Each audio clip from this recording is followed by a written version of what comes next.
안녕하세요. 저 문화평론가 최강민이라고 합니다. 주제 발표를 하도록 하겠습니다. 그래서 발표자께서는 30분 정도 발표하시고요. 토론자 15분 정도 하면 무난할 것 같습니다. 그래서 먼저 이성혁 한국외대에 계신 문화평론가 이성혁 씨께 발표 순서를 넘기도록 하겠습니다. 예, 나와주십시오.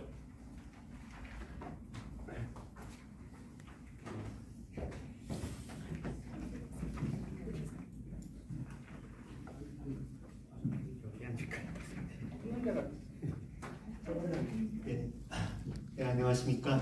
예, 저는 문화평론가 이성혁이라고 합니다. 예, 반갑습니다. 제가 쓴 글은요, 김동인의 소설 백마강에 나타난 내선일체의 논리라는 제목의 글을 작성했는데, 사실 좀 죄송스럽게도 그렇게 좋은 글을 전에도 좋은 글을 발표한 건 아니지만 좀 이렇게 튼튼한 글을 못 쓰고 여러 가지 개인적인 사정하고 제가 좀 시를 주로 시에 대해서 글을 써와서 그런지 어떻게 써야 될지 잘 모르겠더라고요. 이 소설을 그래서 좀 좋은 글을 발표하지 못하는 것 같아서 좀 이렇게 뜻깊은 자리에서 죄송하다는 생각이 들었습니다. 예, 그래서 이제 그 5페이지에 글이 실려 있는데요. 시간을 봐야 돼. 방금 말씀드린 것처럼 어떤 좀 연구 논문이라기보다는요, 저의 그냥 독서 노트, 그냥 한 사람의 독자로서 그런 정도 성격의 글 정도를 썼습니다. 근데 이제 이 백마강에 대해서 쓸 생각을 한 거는요, 우리가 이제 그 연구 세미나를 계속 해왔지만 좀 백마강 아마 이게 소설 친일 소설, 그러니까 친일의 의식이 작품으로 화한 것은 이 백마강이 굉장히 대표적인 것 같습니다. 근데 그게 좀 논의가 되지는 않았던 것 같아가지고 요걸 가지고 한번 써봐야겠다라는 생각을 하셨습니다. 근데 주 1번 보시면은 이제 학술 논문, 제 글은 그냥, 이번 이 자리에서 백마강이라는 소설을 좀 소개받는다, 이 정도로 생각하시고, 좀 더 깊이 있는 글을 보고 싶으시면, 여기 연구 논문을 좀 이렇게 올려놨거든요. 학술 논문도 그렇게 많지 않더라고요. 근데, 여기 보시면 굉장히 좋은 논문들이라고 생각합니다. 이 논문들을 더 참조를 하시면 좋지 않을까라는 생각이고요. 그래서 이제 소개를 드리면은요, 백마강이 매일신보 1941년 7월 24일부터 42년 1월 30일까지 연재되었습니다. 그리고 3년이 지나서 이제 남창서관이라는 곳에서 이제 단행본으로 출간되었는데요. 저는 이제 연재 소설을 읽지 못하고 단행본으로 출간된 소설, 내가 책을 안 가져왔네. 조선일보사에서 김동인 전집이 나왔잖아요. 그 전집에 실려 있습니다. 백마강이. 그래서 그걸 읽었습니다. 근데 굉장히 차이가 꽤 있다고 합니다. 이따가 아마 질문하실 것 같은데 그래서 그 차이에 대해서는 내가 조사한 건 아니고 되게 꼼꼼하게 조사한 논문이 있어서 그걸 좀 소개시켜 드릴 생각입니다. 그리고 이제 단행본하고 이데올로기 변화는 거의 없지만 6페이지로 넘어의 결말 부분이 추가되어 있습니다. 추가되어 있다고 합니다. 근데 결말이 굉장히 핵심 부분이긴 하거든요. 어떤 부분이냐면 백제가 멸망하고 백제 저항군을 돕기 위해서 일본 왕군이 이제 주류성에 도착하는 과정을 보여주는 거기까지의 이야기를 보여주고 있는 건데 이 부분이 굉장히 중요한 부분이잖아요. 클라이맥스인데 빠졌습니다. 근데 이게 1월 30일에 1942년 갑자기 연재가 중단되었어요. 이 백마강이. 근데 왜 그럴까 이렇게 생각해보니까 김동인이 그때 갑자기 체포되었다고 합니다. 좀 재밌는데 1942년 1월에 박계준과 잡담을 나누던 중에 천안기관설 여기 인용문을 보시면요. 그러면서 그 같은 자라고 호칭을 했다고 합니다. 그래서 그때 이제 정보원이 있었나 봐요. 그러니까 이거 듣고 신고를 했나 봐요. 신고를 해가지고 천황 불경죄로 징역 8개월을 선고받고 복역했다고 합니다. 그래서 히가시 후미토에게 오게티가 되었다. 장호철이라는 분의 책을 참조했습니다. 근데 글로는 막 이게 충성 막 그런 얘기를 막 하던 사람이 예, 어떻게 뭐 술자리에서 그런 건지 예, 뭐 말을 잘못해가지고 8개월 옥살이를 했다는 건데 당시에 굉장히 좀 뭐라 그럴까요? 그 일상생활이 통제가 되었다라는 것을 또 느낄 수도 있고 또 한편으로는 좀 이렇게 경솔한 느낌 네, 그런 느낌도 들고 예, 그래서 1942년에 출감을 하신 거죠. 예, 하셨다는 아니라 예, 43년 그래서 44년에 다시 친일 활동을 굉장히 열심히 하세요. 그래서 친일 논설을 그때 굉장히 많이 발표를 하고 친일 소설 성함의 길이라는 소설을 발표하는데 저도 이거는 안 읽어봤는데 일본 역사 소설, 일본을 배경으로 하는 역사 소설이라고 하고 이거는 전집에도 없습니다. 그래서 그러면서 이제 백마강의 완결판 앞에는 이제 빠져 있었다고 했잖아요. 그 클라이막스가 그것 아마 써둔 것이 아닐까 이렇게 생각이 드는데 그걸 단행본으로 이제 출간한 것 같습니다. 그래서 이제 이 소설을 쓰게 된 것, 내선일체라는 이데올로기를 완전히 내세우고 쓴 거예요. 이 소설은 그 백마강 연재를 시작하기 4개월 전에 그러니까 작품과 제재의 문제라는 에세이를 발표하는데요. 이게 그는 이때 친일 문인으로 나가기는 과정을 스스로 써놓고 있습니다. 굉장히 자랑스러운 마음으로 썼을 텐데, 예, 무슨 굉장히 신병으로 글을 쓰지 못하고 있다가 막 병을 앓았어요. 근데 막 황궁에게 대한 감사의 영과 격려의 성이 격한 때였다. 그러니까 아마 이제 중일 전쟁이 일어났을 때, 예, 그때인 것 같습니다. 그래서 이렇게 막 매일 신문을 보면서 예, 움직이지 못하는 자신 부끄러워 여기면서 그러다가 11월 중순에 간신히 몸을 일으킬 수 있게 되었고, 예, 이게 참 보행은 좀 이 사람이 되게 좀 과장이 좀 있는 것 같아요. 보행은 아직 하지 못하지만 3, 4분은 이제 일어섰다 앉았다 할 수 있게 됐다라고 얘기합니다. 그러니까 총독부로 택시로 달려가가지고 예, 어떻게 보행이 불능한데 어떻게 택시로 달려가고 그러는데 예, 황금 노고와 충용의 실정을 조사하여 조선 대중에게 전달하고 싶다. 이런 예, 국어를 모르는 대다수 민중은 신문보도 이상의 실정 모르니까 이 부처를 해석하고 싶다라고 이렇게 얘기하고 문학단, 일종의 보고문학단을 제안을 했다라고 얘기를 하고 있습니다. 그래서 자신도 그 문학단에 합류하겠다라는 어떤 충심을 보였는데, 그러니까 근데 참 너무 과장돼 있잖아요. 이렇게 움직이지도 잘 못하는 사람이 전쟁터에 나가겠다 이렇게 얘기를 하고 있으니까. 근데 그때 당시는 받아들여지지 않았다고 합니다. 경비만 들고 술값만 나가고 그럴 것 같아가지고 그런 이유였다고 하는데 2개월 후에 이제 도서과에서 찬성해가지고 황군 위문단이 꾸려집니다. 그래서 이막수, 박영희와 함께 이제 북지 황군 위문 문단 사절로 활동하게 되었고요. 근데 북경 전쟁터에 남쪽으로 갔다가 북경으로 돌아오는 길에 혼절하면서 기억상실증에 걸렸고 그래서 책을 내지 못했게 되었습니다. 박영희는 이제 전성기행이라는 걸 썼고 이막수는 전선시집이라는 책을 냈죠. 그래서 김동희는 방문기를 쓰지 못했고 그래서 나는 이게 글 어떤 책무가 이렇게 생겼다라고 이렇게 생각을 하고 있었다고 합니다. 근데 그때가 이게 글씨를 다 까먹었대요. 그 글자도 진짜인지 아닌지 모르겠습니다만 아무튼 내가 성군의 무수한 충용과 허신적 거로를 내 눈으로 직접 보고 듣고 그것을 글로 만들어서 조선동포에게 보고하는 것이 나의 임무였다. 이런 식으로 얘기를 하고 그래서 이제 글빚을 이제 갚아야지라고 생각하다가 8페이지 이렇게 넘어가면요. 예, 근데 이제 내가 또 현지 관찰을 하겠다 이렇게 얘기했다고 합니다. 예, 그러니까 이제 좀 건강 회복이나 하시오 이렇게 얘기를 했다고 하고요. 그래서 그래서 이제 그가 이제 30년대부터는 주로 장편 소설을 역사 장편 소설을 써왔는데 그 장편 소설, 역사 소설 형식을 통해서 협력하고자 이렇게 마음먹었고 이렇게 해서 탄생한 것이 이제 백마강이다라고 할 수가 있겠습니다.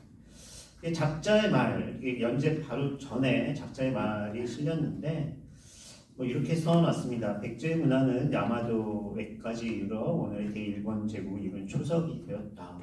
오늘날 같은 천황 아래 대동아 건설의 만주인의 조선의 한갈래 있는 백제 사람과 내지인의 조선의 야마도 사람은 작년에도 옛날 2300년 전에도 서로 가깝게 지내기를 같은 나라이나 일반이었다 라고 했고, 예, 그래서 이제 뭐 쓰러지는 국가를 어떻게든 붙들어 보려는 몇몇가 서로 친근히 동정하여 목숨을 아끼지 않고 협력한 몇몇의 야마도 사람의 아름답고도 감격한 행위를 줄거리로 하고 비변에 오는 백제와 야마도의 손을 대하여 한 이야기를 꾸며보려고 한다라고 쓰고 있습니다. 굉장히 상당히 의도가 선명히 드러나 있죠. 그러니까 대일본 제국의 내선일제가 추진되고 있는데 옛날 역사를 봐서 옛날에도 있었다. 우리가 내선일체였다라는 얘기를 하고자 한다라는 얘기겠죠. 그러니까 같은 나라나 일반이었던 역사를 소설로 드러내고자 하는 것이 작자의 창작 의도였고요. 그래서 그런 내선일체가 이루어졌던 역사의 한 장면을 소설함으로써 현재 내선일체의 정당성과 방향성을 보여주겠다라는 작자의 의도입니다. 근데 이제 신문사에서 이제 소개글이 첨가되었는데요. 좀 더 국책의 언어로 명확히 하고 있습니다. 그래서 여기 보면 내선일체의 성지 백제를 배경으로 신체제에 적응하여 역사소설의 신기원을 만들고자 우물개운 고심을 거듭하여 온 터에 제1작을 본지 발표하기에 이르렀다라고 이렇게 쓰고 있습니다. 작자는 백제 말년에 비교해서 처음으로 불타는 정열과 시원의 약동을 느꼈다 한다 이렇게 쓰고 있고요. 이 당시에 1939년 그러니까 허병식이라는 분의 논문에 따르면요, 그러니까 총독부가 부여에 이제 부여 신궁 설립 계획을 발표를 하고요. 이 신궁을 내선일체 강화 철저의 정신적 전장으로 삼고자 했다고 합니다. 그래서 부여는 우리들 아스카 문화의 원천지로 소개하는 등 내선일체의 역사적 기원을 증명하는 성지로서 창조되었다고 합니다. 그래서 여기 성지 백제라는 말이 나오는데 그 말은 이러한 당시 상황을 배경으로 나온 말이고요. 예, 그래서 이 신문사 소개글은 그 시대적 의미를 역사 소설의 그 신체제 시대라는 그 시대적 의미를 확실히 하고 있습니다.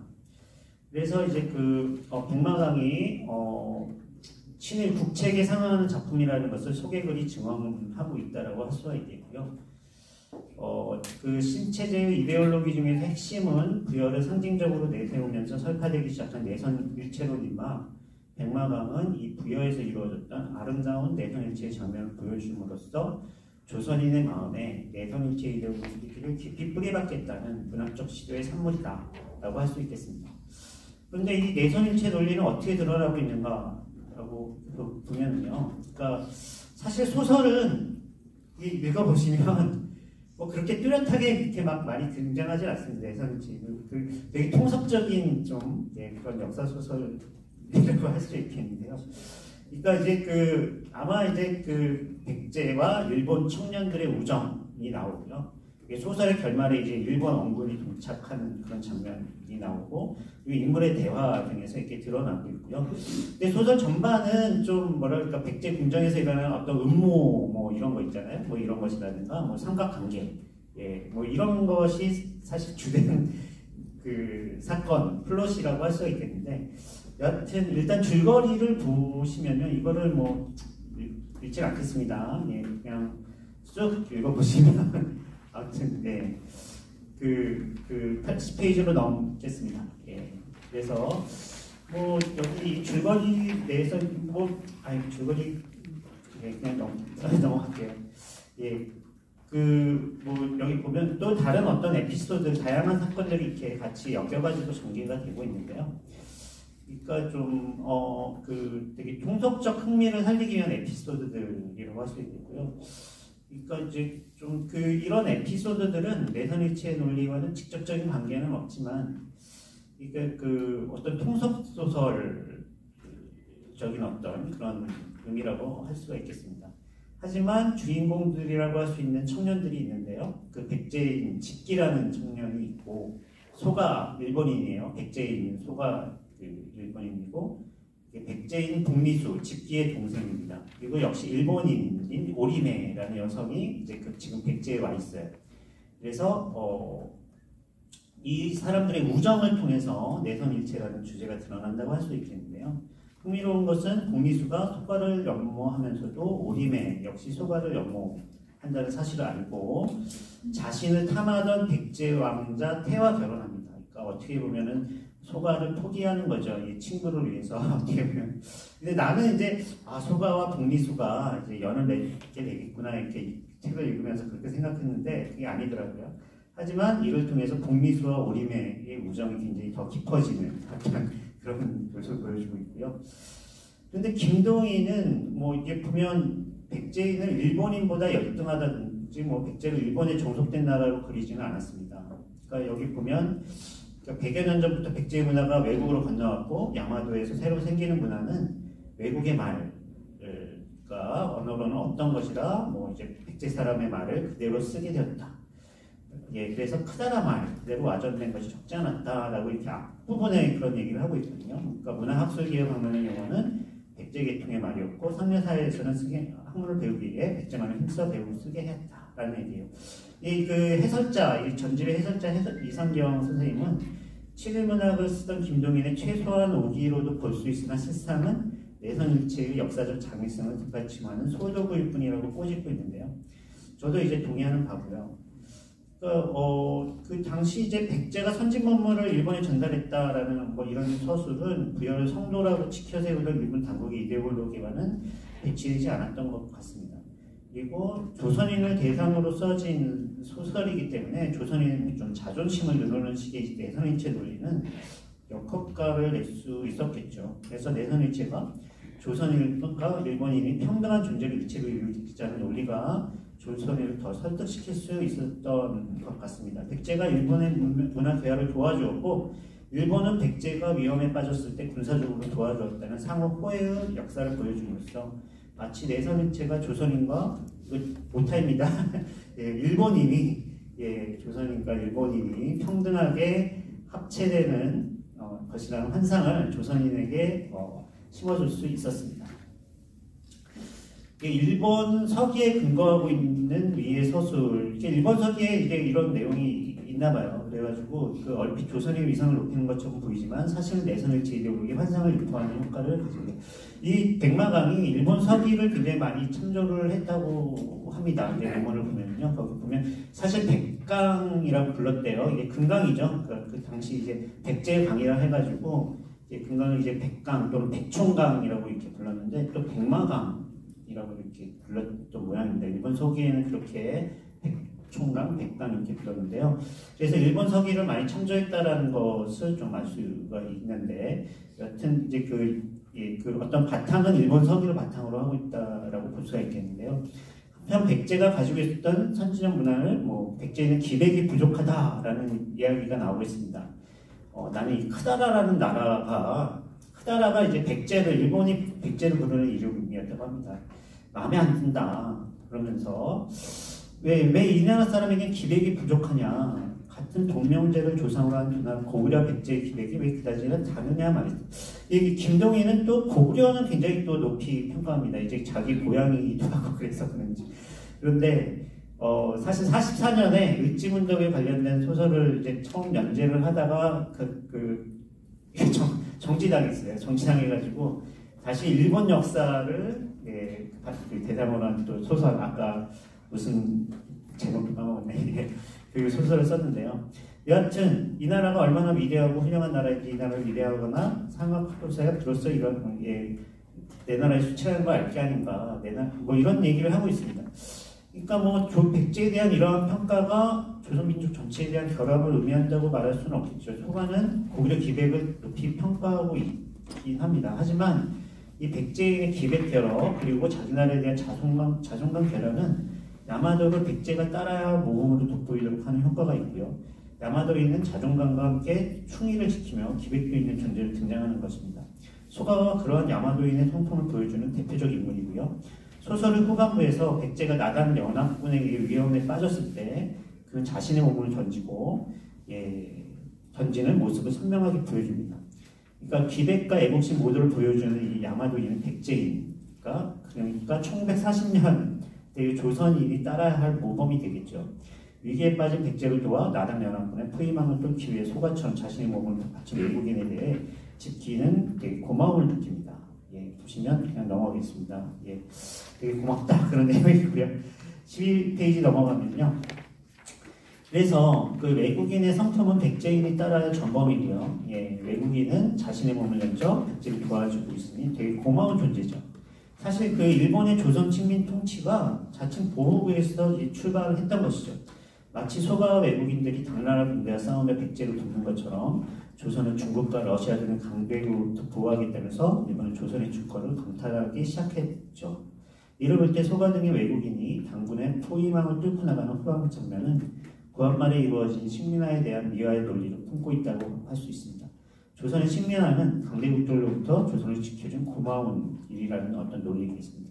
그리하여 일본이 조선을 삼켜버렸지만 내선 일체의 논리는 일본과 조선은 고대부터 한 형제와 같은 존재였기 때문에 그 흡수는 국가 반탈이라기보다는 조선과 일본이 고대 때처럼 다시 하나가 된 경사스러운 일이라는 논리가 됩니다. 그리고 김동인은 야마도와 손해진 의자왕에게 야마도와의 관계를 복원해야 한다고 말하는 충신 복신의 입을 빌어 원래 백제와 야마도를 한 푸질이라고 할 정도로 끈끈한 관계라고 말하고 있습니다. 여기 보시면 굉장히 좀 끈끈하다. 어떤 그 위에와 아래가 한결같이 어느 족속인지 구별치 못한 종족들이 다만 나라를 각각 달리하기 때문에 내 나라 구별하는 것뿐 본시로 말하자면 형아 아우야 하고 지낼 사이올지다 라고 이렇게 그 의자왕에게 복신이 일본과 그 관계를 이렇게 아주 강화해야 된다 뭐 이런 얘기를 하고 있습니다. 백제와 야마도의 왕가가 협정상으로 섞여 있고 양국 백성 사이도 교류가 있었다라는 진술은 양국이 평등한 관계를 맺고 있다는 인상을 줍니다. 내선일체의 역사적 근거를 대기 위한 이 진술은 내선일체 이데올로기의 환상을 대표할 뿐입니다. 나아가 이 진술은 한결같이 어느 족속인지 구별치 못한 두 족속의 현란함을 이룬다는 것은 자연스러운 일이라는 논리도 내포하고 있습니다. 그렇기에 힘이 약한 아우나라의 조선을 형나라의 일본이 강대국으로부터 보유하기 위해 흡수해도 그것은 식민화가 아니라 원래의 상태로 돌아가는 일이 되는 거죠. 나아가 이는 기백과 충성심 및 충만한 일본이 조선과 다시 하나가 됨으로써 부족했던 조선의 기백을 대신 북돋는 일이기도 합니다. 백제가 기백 없다는 소가의 말은 중국에 종속되었던 구한말 조선의 기백 없음을 연상케 하고 하는 것인데요. 다음과 같은 소가의 말에서 구한말 조선을 떠올리게 되는 것은 자연스럽습니다. 여보게 짓기 우리 야마도나 크다라는 쓸라나 모두 영토에 호령하는 임금이야. 왜 그의 한 토의 천자애가 허리를 굽히냐 말세. 이렇게 얘기를 합니다. 그리고 우리 야마도 우리 야마도의 미카도 이게 천자인가 봐요. 그 일본 사람들이 얘기하는 천자를 얘기하는 겁니다. 미카도라는 게 그러니까 신성하신 분이 저 새로 선 수나라 천자 따위로 후배로 어린애로 보시거든. 이게 자기 나라 왕은 그렇다는 얘기죠. 왜 백제신라는 그렇게 이렇게 굽신거리나 중국에 야마도가 나당 양왕군에 침공당한 백제를 돕는 행위는 일본이 조선을 돕는다는 명목으로 청인전쟁에 일으켰던 역사를 상기시킵니다. 한 토의 천자에 혀를 굽힌 백제는 청에 종속되어 있던 조선을 가리킨다고 할 수 있습니다. 백제와 같은 약속 위에 군림하려는 당나라에 맞서 싸우는 야마도는 현재 중국과 싸우는 일본을 상기시키기도 합니다. 신성한 야마도의 왕은 수나라 천자 따위는 후배로 어린애로 보는데 이는 당시 제가 어디서 봤는데 일본 어떤 장군이 중일전쟁을 일으키면서 이렇게 얘기를 했다고 해요. 동생인데 중국은 너무 잘못하고 있다. 그래가지고 뺨 한 대 때려주려고 우리가 전쟁을 일으켰다. 이런 식의 논리를 펴졌던 것을 생각하게 되는데 위의 진술에 일본은 대국의 압제에 저항하는 정의로운 나라이며 일본은 형제와 같은 조선을 그 압제로부터 해방시킨 나라는 논리가 숨어 있습니다. 이에 내선일체는 조선이 일본에게 복무해야 하는 일이라는 논리가 도출되게 됩니다. 이렇듯 백마왕이 전개한 내선일체 논리는 조선과 일본의 평등한 일체라는 환상을 유포하는 동시에 일본은 조선에 대한 식민화 그리고 이를 위한 압제를 피해자인 조선이 고마워해야 할 선린으로 전도하고 있습니다. 예, 이상으로 발표 마치겠습니다. 감사합니다. 네, 시간을 잘 지켜주셨습니다. 그래서 이번에는 내선일체, 백마강 소설에 나타난 내선일체를 이제 집중적으로 비판을 하셨습니다. 이거에 대한 토론은 상명역에 계시는 박수빈 시인께서 지정 토론하시겠습니다.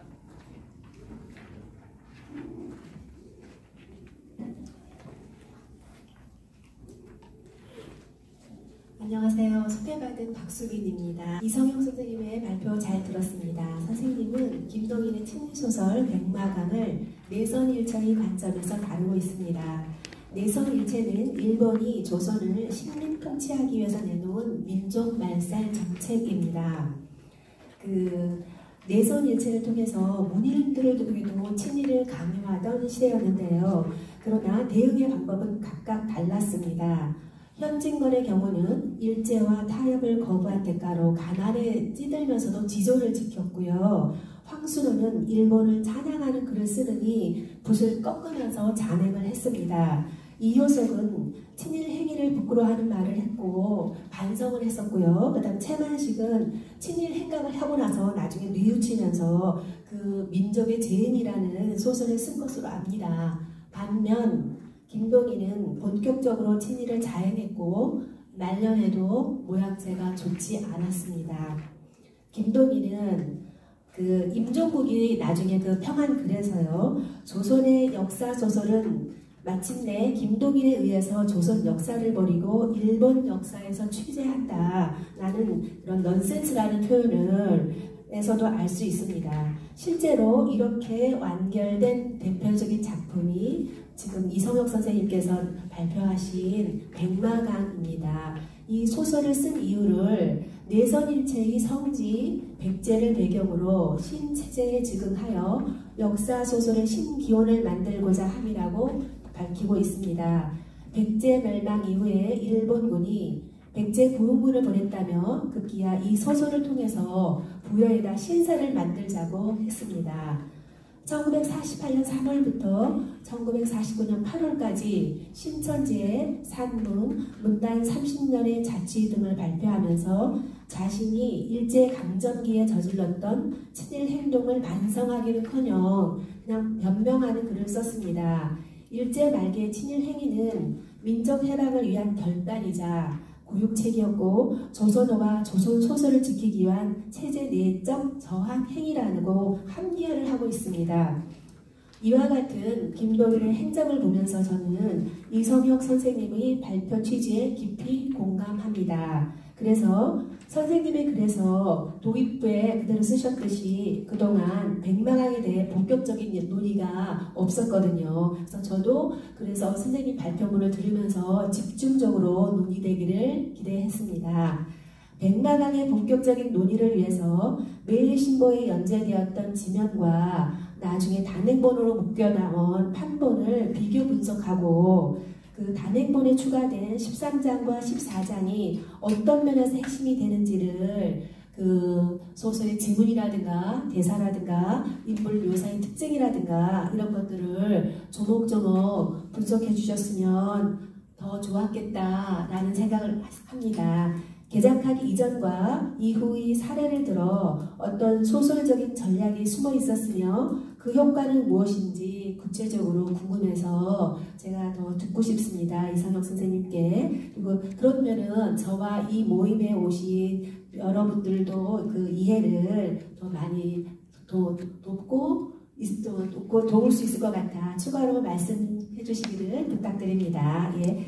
그 다음에 백마강의 작품은 탄생 매우 정치적인 배경을 갖고 있다고 생각됩니다. 일본 서기의 영향을 받아서 창작되었고 그 다음에 일본에 그런 일본 서기가 있다면 우리에게는 삼국 사기가 있으니까 이거를 비교하는 것도 의미 있는 연구가 될 듯합니다.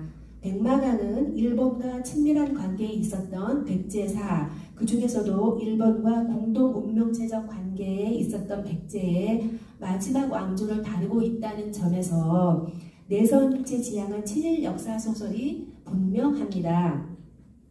내선 연애나 내선 결혼의 서사 그리고 삼각관계의 설정은 흔한 구성이지만 선생님께서도 쓰셨듯이 내선일체의 주제를 더 뚜렷하게 하기 위해서 소가하고 복리수가 연을 맺어지는 게 아니고 선생님과 아까 발표에서도 나왔듯이 그 의의 전개가 됩니다. 그러니까 우정을 더 앞세워서 백제인 복리수가 일본인 소가 맺어지는 게 아니고 복리수의 일본인 친구 오리매 하고 더 친하게 지내는 거죠. 여성 간의 우정이 더 강조되는 것으로 나옵니다. 그러니까 소가를 이제 양보한 것은 이성 간의 애정보다는 여성 인물 간의 우정이 부각되는 게 아닐까 저도 그렇게 생각을 했습니다. 일본이 백제를 지원하며 나당 연합군에 대항하는 혈맹 혹은 운명 공동체적 모습을 부각하는 것과 괴를 같이 한다고 생각합니다. 예, 그리고 끝으로 질문은 선생님께서 발표하셨을 때에 오타였었고 그걸 정정하시면서 그대로 발표를 했어요. 그러니까는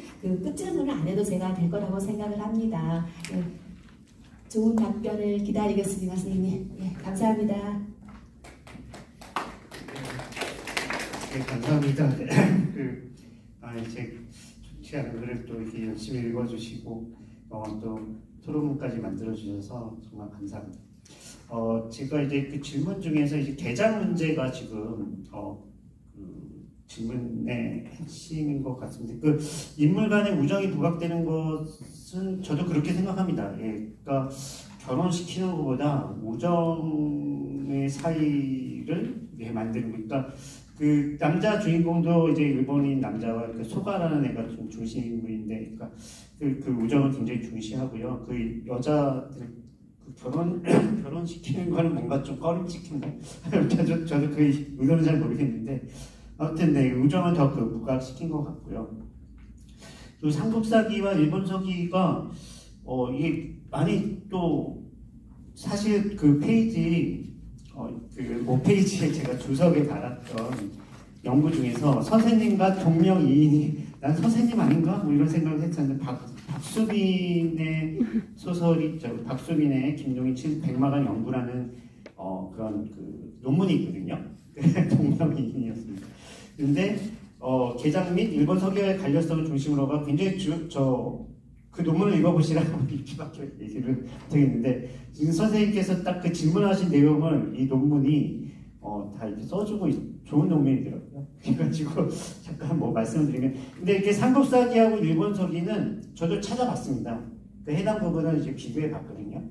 근데 삼국사기가 굉장히 그 간략하게 나온 부분이 아주 자세하게 나와 있어요. 일본서기는 이게 진짜인지 아닌지는 뭐 모르겠는데 근데 그 모순되진 않더라고요. 그 백제 부분에 이제 그 원군이 와가지고 결국에 패배하거든요. 그 백총관 전투에서 이렇게 8년 후에 그리고 여기 나오는 길지라든가 이제 그 주인공 그 이름 갑자기 이름 까먹네.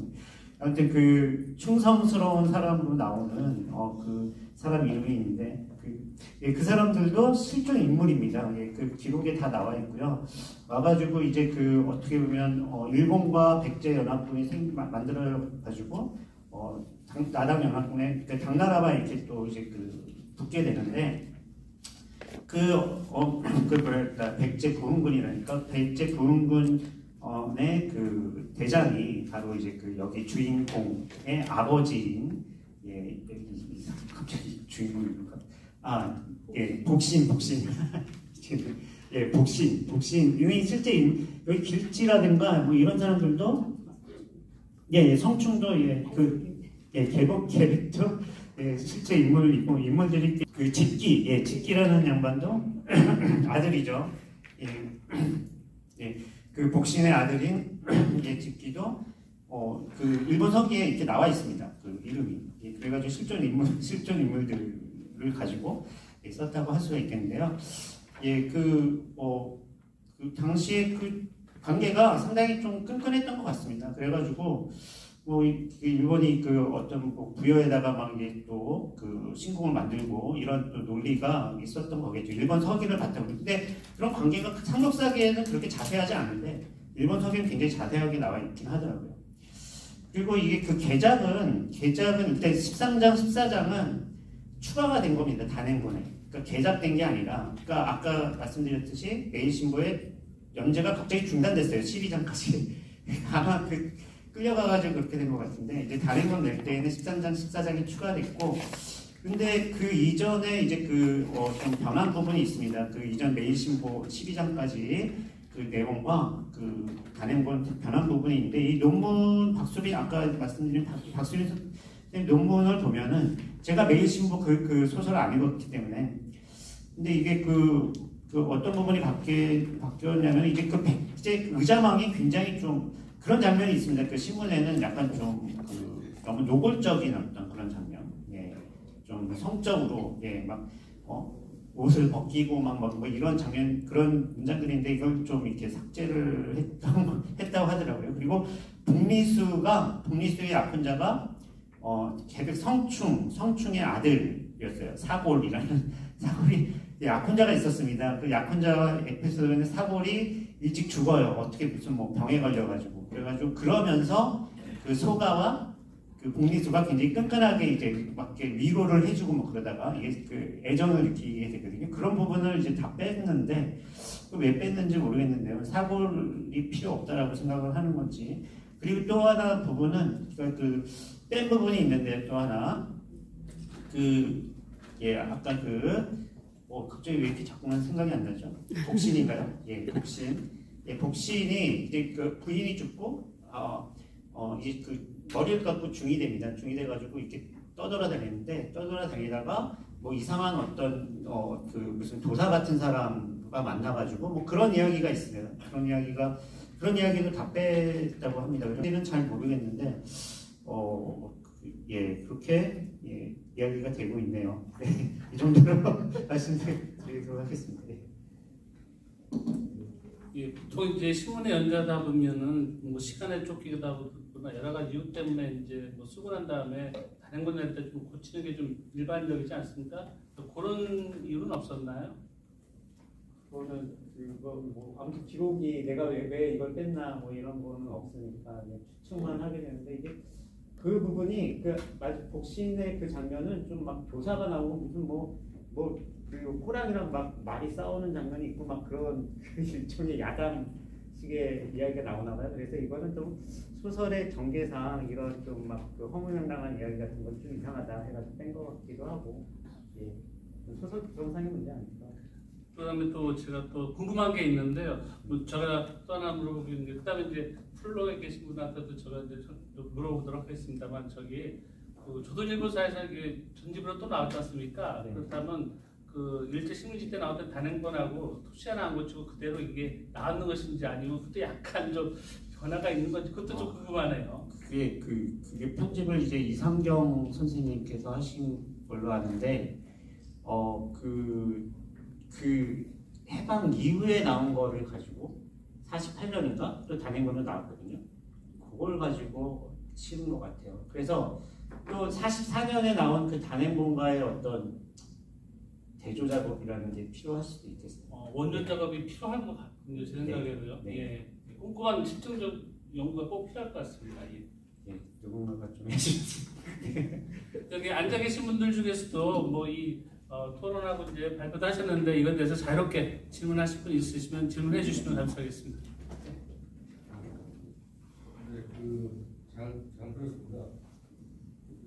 저는 조금 여기 관찰했었습니다.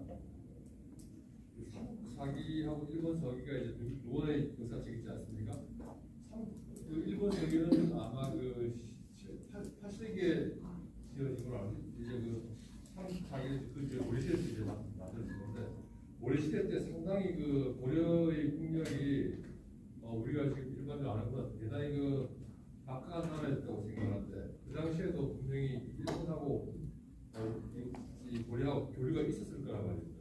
그러면 이런 역사서 같은 경우는 분명히 서로 교류가 있었을 것 같고, 고려에서 이런 내용을 알지 않았나 생각, 저는 혼자 해봅니다. 비전문가로서요. 그러면 고려에서 그런 내용을 알았으면, 예를 들어서 내가 고쳐라, 너 왜 나쁜 거 쓰느냐, 이렇게 할 수 있을 수도 있는 거고요. 말하자면 그런 게 없었는지. 또 하나가요. 저는 이제 60년대, 70년대 그때 60년대 그 당시에 이제 감자, 배따라기 뭐 이런 거 많이 읽었습니다. 그 학교에 쓸 거라고 해갖고. 근데 감자나 배따라기, 광화사, 푸른사 이런 거는 우리 다 읽었거든요. 그런데 그 세계문학 대전 중에 보면 그 지금 이 백마가 안 나왔던 것 같습니다. 제 기억이 전혀 없거든요. 그럼 그 당시에도 이미 그 김동인의 작품 중에서 그런 이 칠일적인 작품들은 뺐었던 건지 아니면 다른 이유가 있었던 건지. 왜냐면 그 당시에 제가 총장 취합할 때 읽었었기 때문에 상당 부분 기억이 남아 있거든요. 오래됐지만. 근데 백마가 제가 읽은 적이 없습니다. 그런 문제가 있고요. 또 하나가 김동인이 반민 특위에 안 잡혀갔습니까? 그 문제 하나. 그리고 7.18 이번에 7.18 등재하지 않았습니까? 거기에 들어가 있는지 문제하고 무효 신사는 없었는지 그것도 제가 궁금합니다. 이상입니다.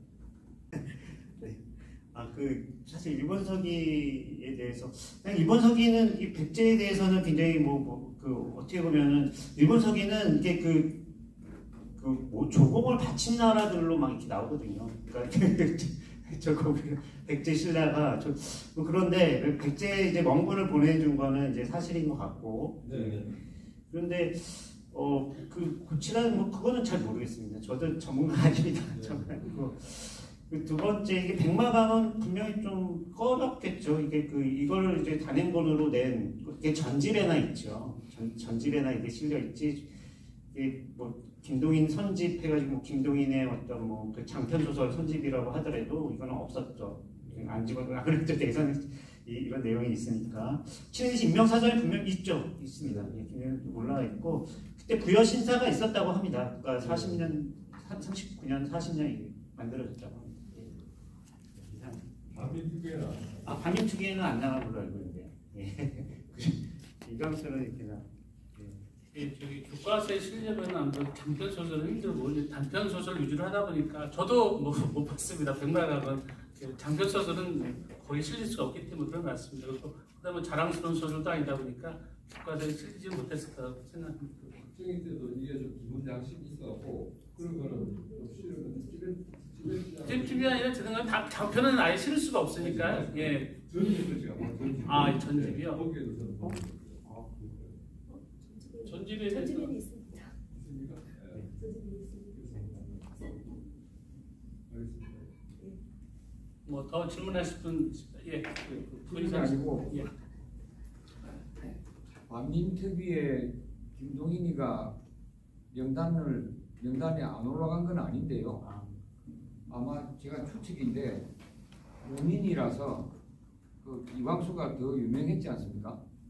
그래서 이왕수부터 또 오래된 그런 사람들부터 체포하고 그랬는데 그렇다고 해서 김동인이가 결코 친일 강도가 낮은 건 절대 아닙니다. 그 말씀 드리고 싶습니다. 네, 김팔동도 반민특위에는 제수된 걸로 알고 있습니다.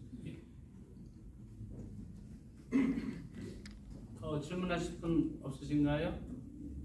예, 그러면 발표자, 토론자 모두 수고하셨습니다. 예.